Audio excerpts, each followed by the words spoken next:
This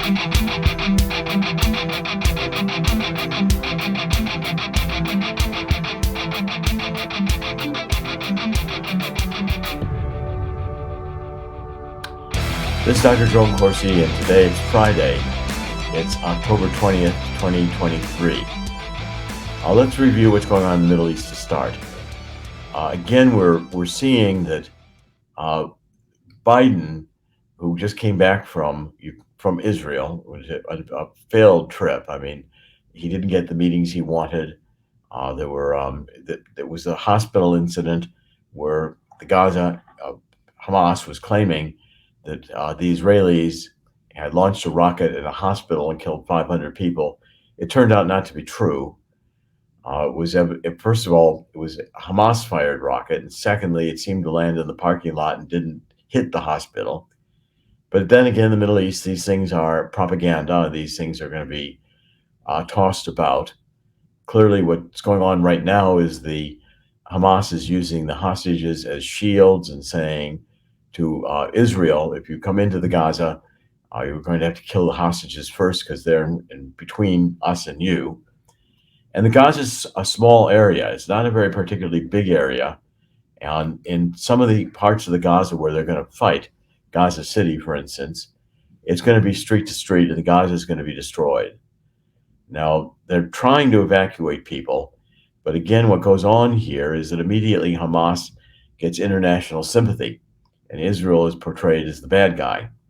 It's been going on since Israel was founded in 1948. And Hamas will say that even though Hamas launched the terror attack that has caused this war, Hamas is going to say that Israel is coming in to Gaza and killing civilians. Now, the world is organizing to help the civilians in Gaza in a humanitarian effort. And this, again, goes on all the time. Now, the United Nations will send in a lot of money. I'm sure Biden will put in money even to Gaza. So, although we're nominally supporting Israel, that probably won't last very long. Usually the Biden administration, like the Obama administration, will pull its support from Israel if Israel, gets too aggressive on its leash. And Israel will be dependent on getting continued money and continued weapons in order to fight a long-term ground war. If this turns into that, that's going to be a problem for Israel. Israel would like to get into Gaza and clean it out of Hamas. But again, these are difficult issues to do. It could be street-to-street fighting in Gaza City. And a lot of civilians could die if they didn't get out of Gaza. And the United Nations will send trucks full of supplies and food in. The trucks won't be checked. They could easily have weapons in them. And Hamas will hand out the water and the food to whomever they want to hand it out to their favorites. Hamas is clearly in control of Gaza and has been for a considerable period of time.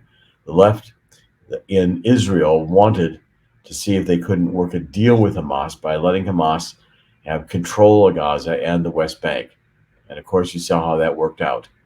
Hamas is dedicated to the destruction of Israel, and the real puppet master here is Iran. And Iran in Qatar, where most of the Hamas leaders are living in hotels in luxury. So we've got a complicated situation, and the situation is going to get more complicated very quickly if Israel does decide to go ahead with the invasion into Gaza.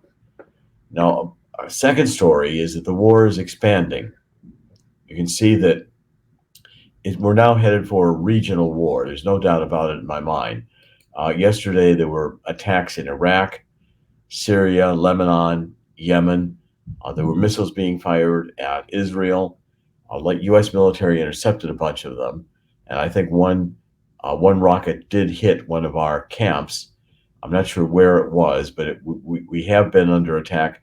And Biden, in his brilliant trip, doxed the fact that we have special forces right now operative in Israel. And he took pictures of them. And then the State Department and Pentagon had to pull those pictures down. But of course, they were already on the internet. So the Israeli media is reporting the United States is in talks to establish safe zones in Gaza. Yet the IDF, the Israeli Defense Force, has been given a green light by the Netanyahu government to go into the Gaza Strip. But as long as it waits, the longer it waits, the more difficult it will be for Israel to operate without restrictions in Gaza. So Russia is now starting to move more military assets to its bases in Syria. The American troops did suffer the first injuries in the last 24 hours in drone and rocket attacks, both in Iraq and Syria. There were Iran-linked militants, which are now operative, including in Yemen. And the report is throughout the region that the entire region is inflamed. There's protests in the embassies. We're just at the beginning of what's going to develop into a very, very nasty regional war with implications of involving Russia and the United States pretty quickly. And Iran is there in the middle of this. The next article I want to focus on is this one I picked up from Gatestone Institute. I follow them quite a lot. And Pete Hoekstra wrote this. Pete Hoekstra, of course, is a well-known and well-respected. He was an ambassador. He's a distinguished fellow at Gatestone Institute. He was U.S. ambassador to the Netherlands in the Trump administration. He served 18 years in the U.S. House of Representatives for the 2nd District of Michigan. But he was chairman and ranking member of the House Intelligence Committee. And he has now written an article in which he's saying that we have a massive intelligence failure. And it has three components to it. Number one, the U.S. CIA, the military-industrial complex, the intelligence side of the military-industrial complex, has become politically charged. And instead of protecting Americans from foreign threats, it's engaging in partisan politics. It's going after Trump. It went after the Russian collusion, which turned out to be a great farce. Russian collusion did not happen. I was involved in that. You'll recall the Mueller investigation wanted to put me in prison because they thought I had a tie to Julian Assange that I didn't have. They gave me a plea deal, said I lied. I didn't give them my contact to Assange. I didn't have one. I had figured out on my own that Assange had Podesta's emails, and I told that to Roger Stone and others. And it eventually got told to Trump. But I did not have a source to Assange. It was just obvious to me that if anyone got into the Democratic National Convention's computer, the gold mine would be to steal Podesta's emails. And that's what happened. So instead of focusing on international threats, the CIA and the Department of Justice are worried about militant Christians, Catholics who like the Latin Mass. We're supposed to all be white supremacists. Well, again, this is a woke penetration of the intelligence community, which means we're not getting active intelligence. We're relying on technological intelligence. That's the second point, rather than human intelligence, which is more risky, difficult. And there's a lack of creativity, anticipating new threats by our enemies. I mean, you just continue to go back to all this focus on Russian collusion. But a little more than a week before this Hamas attack, Biden's security advisor, Jake Sullivan, was going around chirping that the Middle East region is quieter today than it has been in 2 decades. Well, Jake Sullivan has been a complete fool in foreign policy for a long time, and he goes back to being an Obama advisor. A lot of the people advising Biden are Obama, probably maybe 70% of all of Obama's advisors and staff trace back to Obama, who really seems to be wanting to operate as the president in absentia. Okay, now Hamas, Hoekstra makes a very good point. He says going after Hamas is like targeting a crime syndicate but ignoring Al Capone. In other words, Hamas needs to be dealt with first.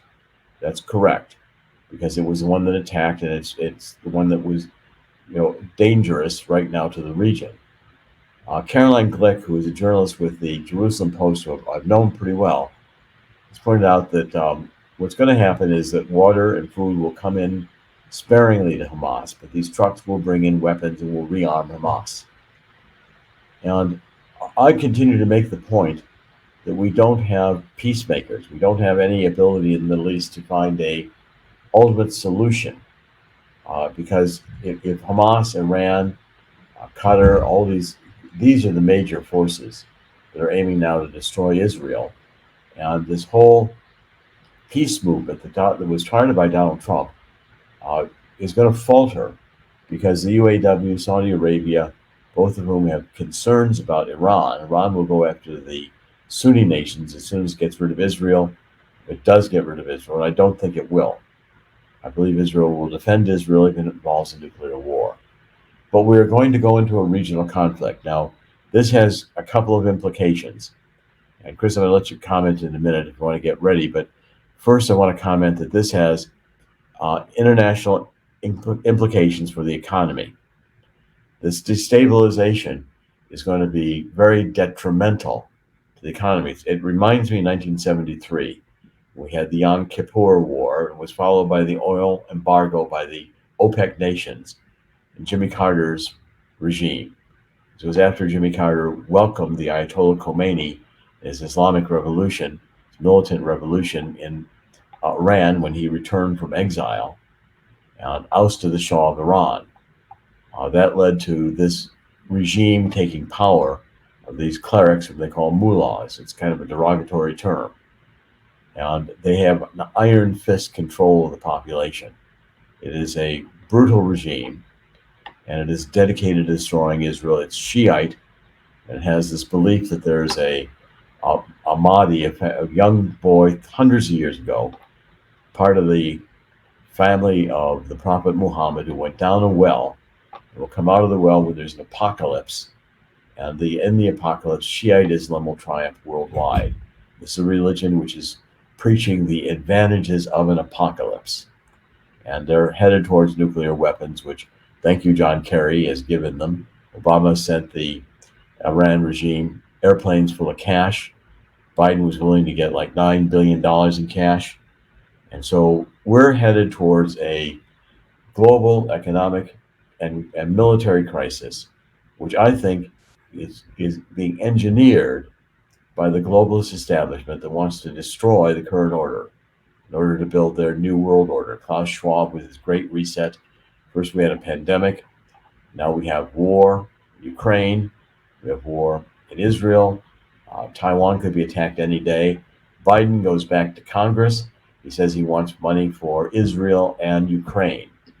Ukraine's largely off of the news because its focus is on Israel.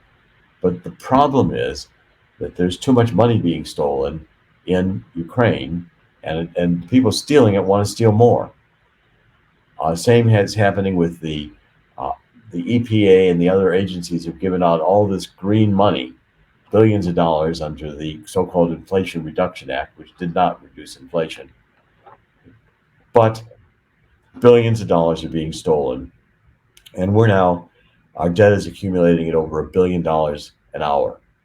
We're accelerating the rate of the debt accumulation. We'll hit $34 trillion in debt in record time.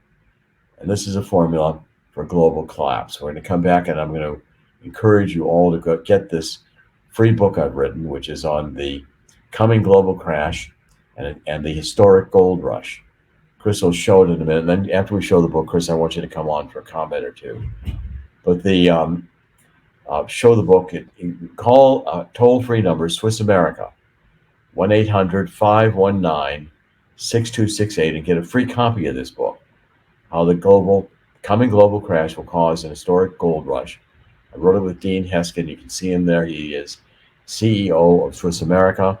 Look, gold just hit close to 1,900, I think it was over $60 an ounce this morning. Gold is hitting very close to $2,000 an ounce. When gold hits $2,000 an ounce, it's probably going to hit higher, because when we get an economic crash like we're having right now, and we're at the very, very beginning of an economic, the stock market lost Dow Jones Industrial Average was down like 250 points yesterday, and the demand is weak and the earnings are coming in.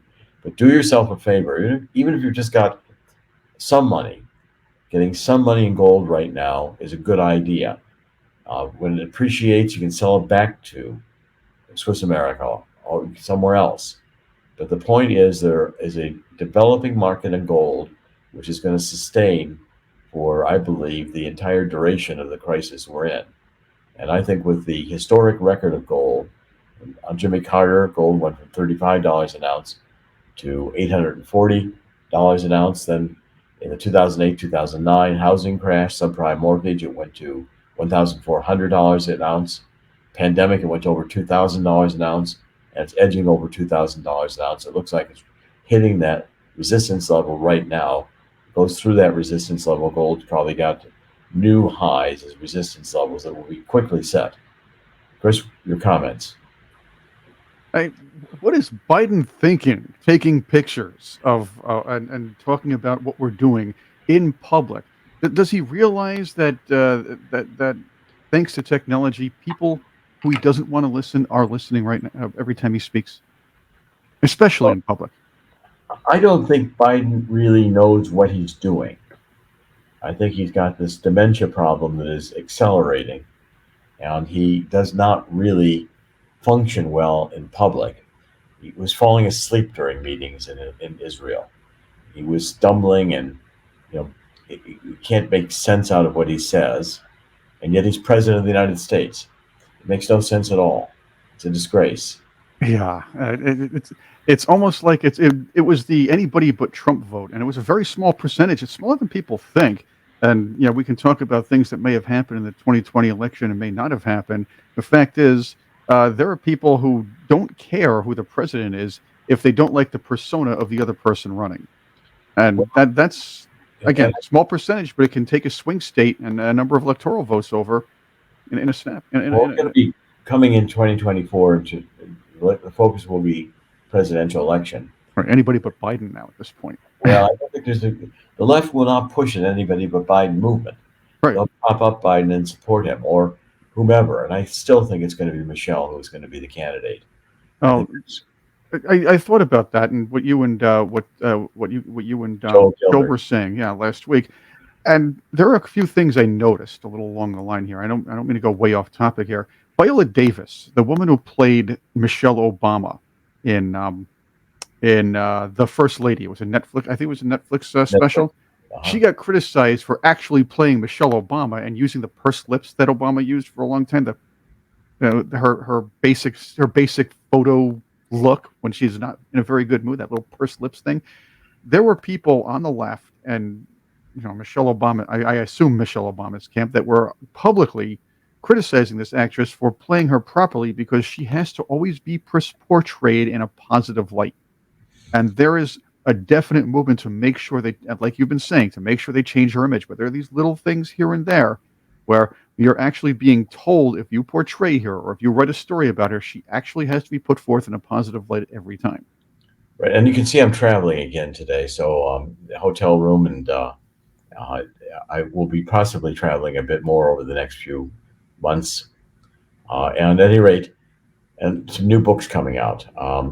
The new book I have, first new book, and I'm going to be publicizing it, is this book on the truth about neo-Marxism, cultural Maoism, and anarchy. And that's what we're seeing right now. And this gives you the intellectual basis, the political philosophy, the phenomenology to see how these people live in a different reality. I think that book is going to do quite well, and I'm looking forward to being able to start publicizing it. Okay, so let's switch to the next few stories I want to cover. Um, People need to realize that the economy is in not good shape. This telecom giant Nokia, they laid off 14,000 jobs. Now, the workforce is only 86,000 people, which that's a massive layoff. And they are a telecom company focused on R&D, research and development. But what's happening is that the global economy is definitely slowing down, and we are definitely going into global recession. Now, again, it has not been acknowledged, but we are definitely headed that way. And if I take a look for a moment here at where the stock market futures are, I'm just going to take a second to get a quick look at that. I think you're going to see that we're fundamentally in a period of time. Yeah, the stock market, Dow Jones lost 250 points yesterday, Nasdaq 128 points, S&P lost 36 points, and the morning futures um, are not good. They're slipping because the 10-year yield on the Treasury bonds has crossed 5% for the first time in 2007, which means they're having to pay more to sell Treasury bonds. It means the interest on the debt is increasing, and the debt is increasing.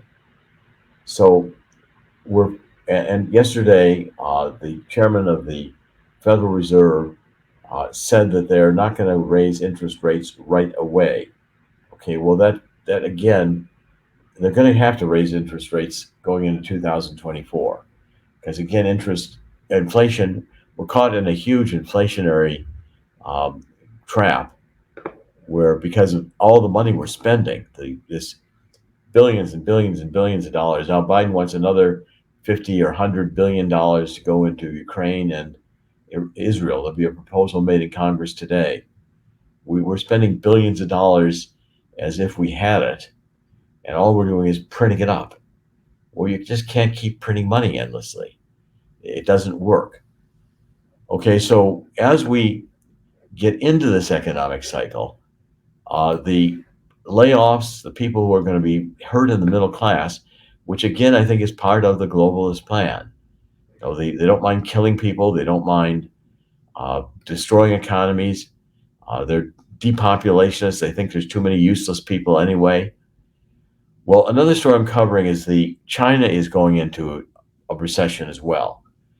Now, China, U.S. investors are pulling out of China, and that's pretty shocking because for years, for decades, going back decades, we've been certainly with Clinton, we've been funding China, and we funded China's rise to where it is today as becoming a global power of massive import with ties all around the world.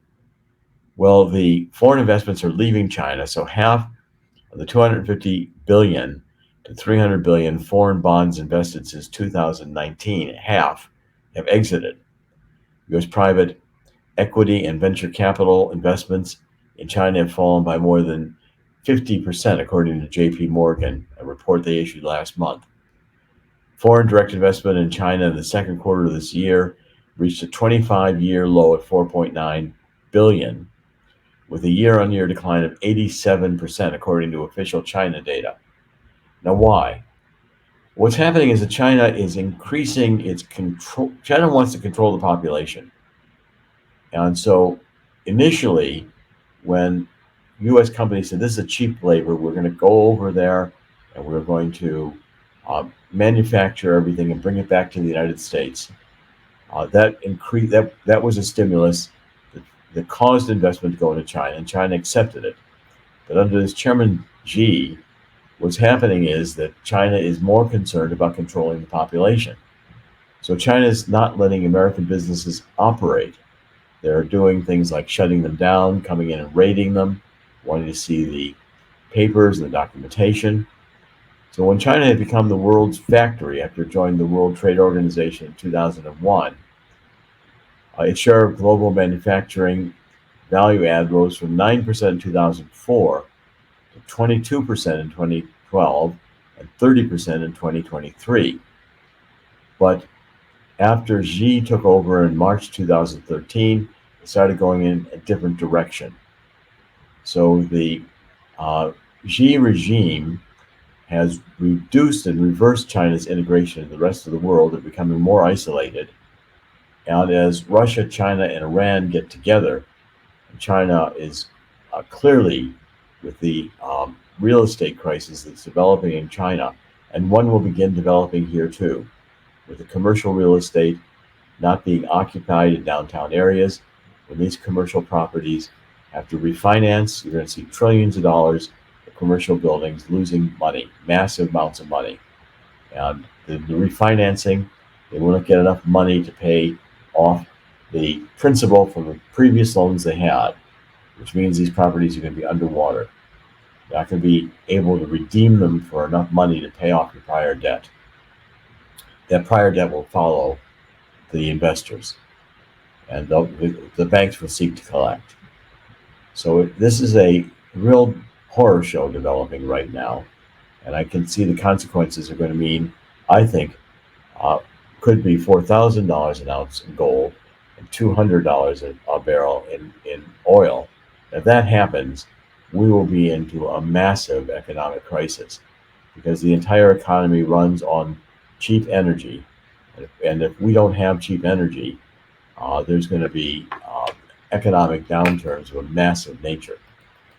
Okay, now I want to cover one last story here, and I've been covering this whole nonsense about global warming, which is to me completely fabricated. Carbon dioxide, we exhale carbon dioxide. It's a minor molecule in the atmosphere. It's not all that powerful. It's only 0.04% or less of the atmosphere. Water vapor is the largest. 70% of all greenhouse gases are water vapor. Now, the problem is that the electric grid that's available in the world is not able to keep pace with the intended governmental imposed growth of green energy technologies, why they operate differently.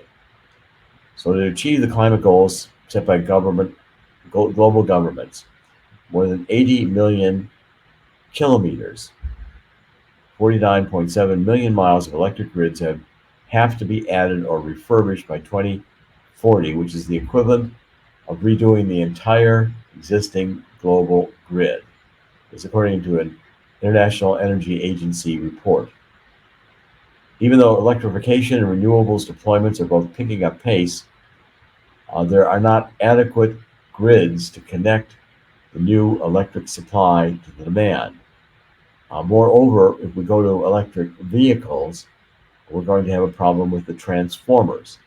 The transformers at night typically cool off from peak demand, but if people start charging their cars all night in massive numbers, those transformers are not going to cool down. So instead of lasting 30 years, they might last 5 or 6. And this is a crisis. The grid collapses. And again, I can't stress how much when you read the dystopian things that Klaus Schwab puts out, how they anticipate that a global economic crisis is desirable. They are engineering. They know that global warming is nonsense. They know that wind and solar can't do the job. But by pushing this with an existential threat, if we don't do this, we're all going to die from global warming, which is nonsense. These are intentionally designed crises, and the powers that be want to throw the world into chaos. I've had a few comments on the program about how this is reminding people of the Book of Revelations and end days, and I have to agree that this has an end day feel to it now, and we're seeing developments where we have to have the mark of the beast in order to do commerce. I mean, if you're not plugged in and approved with your social credits, we're developing technology where you can be cut off economically from your money, digital currency. The dystopian control, which you see in China, the World Economic Forum aspires to make global. And clearly, our intelligence agencies, by attacking the First Amendment and the Second Amendment, are seeking not only to silence the American people, but to disarm them. And Congress is in disarray. The corruption in Congress is massive. If Biden is not charged with a crime or is not impeached, it's because there's a wink about the corruption and money being stolen.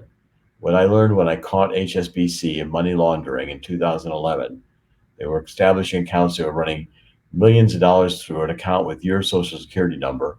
And then at the end of the day, that account had nothing in it. It's just a conduit. And they closed the account and there was nothing to report. And you didn't know what had happened. What they were doing is they were laundering drug money. And the Department of Homeland Security got involved, wanted to see my data. I handed it over to them. The Senate Permanent Investigating Committee wanted to see the data. I handed it over to them too. And HSBC got charged $1.9 billion in fines. But what I learned was you can't run the drug business without a bank. And so the U.S. Treasury, the government, the CIA has been the drug business since World War II or before with OSS, the predecessor to the CIA.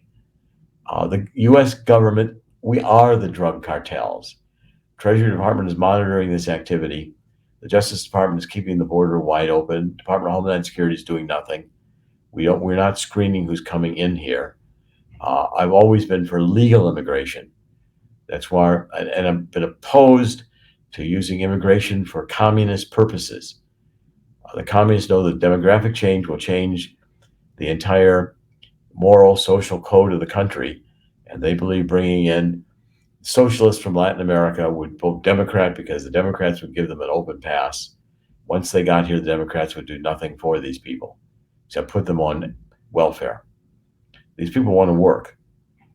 And the point is, I think the Hispanic community, which still believes in God, may in fact be the salvation of this country, because the Anglo population has been indoctrinated in the schools into this secular religion, and it's insanity. Satanism, the climate change movement, any number of hysterical, non-true arguments are being proposed and taught in universities to a group that does not know how to critically reason. Of course, they say it's critical thinking. That's Frankfurt School, double talk for Marxism. And we're at a critical point where we're losing the spiritual values in America. We're losing the intellectual values in America, and we're indoctrinating youth into this woke agenda. Chris, any final comments before we wrap up today? Well, that is what's happening. A lot. You see these students out there protesting for Hamas. It's almost like they're desensitized to what actually happened on October 7th in favor of a social narrative that says if something is done to people who they perceived as oppressed, then that's horrible. But if there's something is done to people who they're being taught to perceive as oppressors, well, I'm a little blurry here. How about that? But they're being taught to perceive the likes of Israel, of course, the U.S. and the Western nations as oppressors, then it doesn't matter. And that is a dangerous mindset to be taught to these very young, impressionable, and by the way, less mature than probably 40 years ago minds. Well, the United States, since its founding, was founded on the principles of, free enterprise, Adam Smith, and it was dedicated to individual freedoms, liberties, and with a solid core belief in God. Those things diminish, we are lost. And attacking the United States as an evil country in order to destroy it is not the way to go. Please get a copy of this. The coming global crash, which is coming, will create an historic gold rush. There are things you can do. In the housing market, there's going to be deals to pick up. People are going to be losing their homes, can't pay the mortgages. There's ways to reduce your debt. Take steps now to reduce your credit card debt and buy some gold, because the gold will increase in value. Call the 800 number to get a free copy. The coming global crash will create a historic gold rush. 1-800-519-6268. I repeat that number. It's Swiss America. They'll be happy to talk with you and consult with you. Consultative selling. It's not hard selling, it's consultative selling, and they're selling real precious metals, not certificates. 800-519-6268. Get a free copy of how the coming global crash will create an historic gold rush. And I've been saying gold's going to hit $2,000 an ounce and exceed it. We've been talking about these massive, first a pandemic and a lockdown. Now we've got war, and the next chapter will be economic crash. And this is the engineering of the destruction of what we have known as this world order since at least the end of World War II. A new age is being born. It's going to be very difficult. It's always messy when a new age is being born. And we're going to go through a lot of chaos. I've always said, and I maintain that in the end, God always wins. God created this place. He created this experience, and he can pull the plug anytime God decides to do so.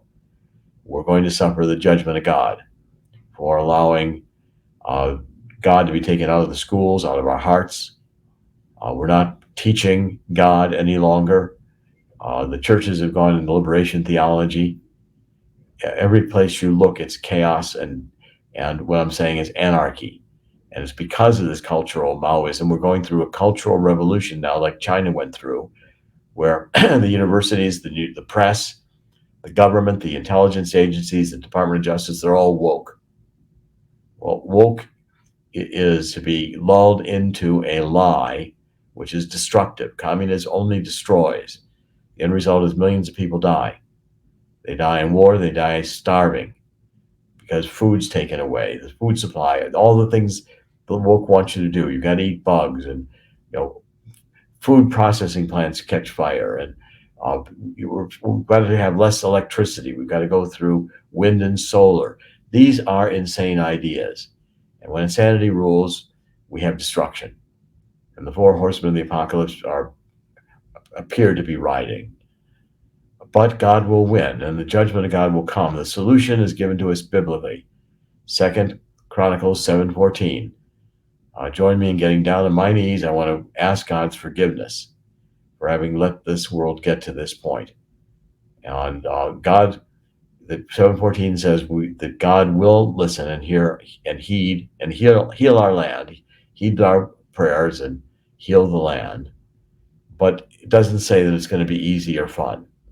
The judgment of God may be harsh, and I fear that we'll be dealing with confusion, anarchy. Hamas will be considered the victims.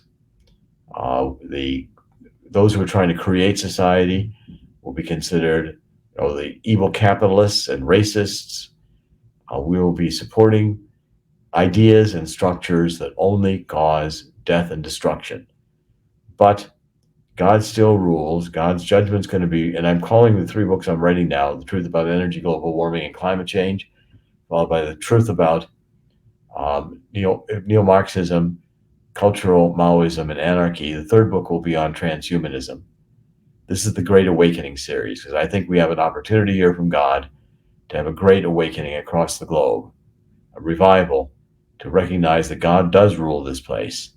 And it's, as the Lord's Prayer says, God will hear, God's will be done here as it is in heaven. Dr. Jerome Corsi, today is Friday, October 20th, 2023. If you like the program, please support it. Please let others know about it. We'll be doing more to improve the website, and we're going to be doing more marketing on social media. We're going to be going into a new phase beginning in 2024, and we'll be entering it through November and December. This is Dr. Jerome Corsi, thetruthcentral.com. Spread the word. We are broadcasting every weekday. We'll be back on Monday. Thank you for joining us. God bless.